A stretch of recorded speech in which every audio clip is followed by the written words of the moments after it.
ఏర్పాటు చేసినటువంటి minority JAC నాయకులందరికీ హృదయపూర్వకమైనటువంటి ధన్యవాదాలు తెలియజేస్తూ ఈనాడు కశ్మీర్లో పహల్గాంలో ఒక మంచి పర్యాటక కేంద్రంలో టెర్రరిస్టులు దాడి చేయడం ద్వారా వాళ్ళు ఆశించింది ఏంటంటే ఈ దేశం అభివృద్ధికరమైనటువంటి దేశంగా మరి ప్రపంచంలో ఆర్థిక సామాజిక రంగాల్లో ఒక పెద్ద దేశంగా ముందుకు పోతున్న ఈ దేశంలో అల్లకల్లోల పరిస్థితులను సృష్టించి మత మారణ హోమాన్ని సృష్టించాలనే ఒక దుర్బుద్ధితో ఈ దాడి జరిగింది.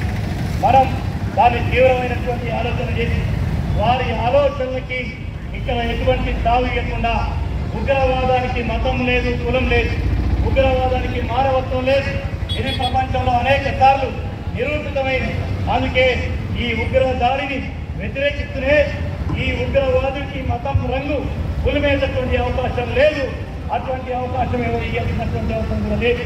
భారతీయులందరం ఈ దేశ జాతీయోద్యమ పోరాటం ఈ దేశానికి నష్టం జరగాలని ప్రయత్నించిన ప్రతిసారి ఈ దేశ మాతని భారతదేశం యొక్క సమగ్రతని కాపాడుకోవడంలో హిందువులు ముస్లిం అనే తేడా లేకుండా ఈ దేశం కోసం ప్రాణాలు అర్పించినటువంటి చారిత్రక సందర్భాలు అనేక ఉన్నాయి.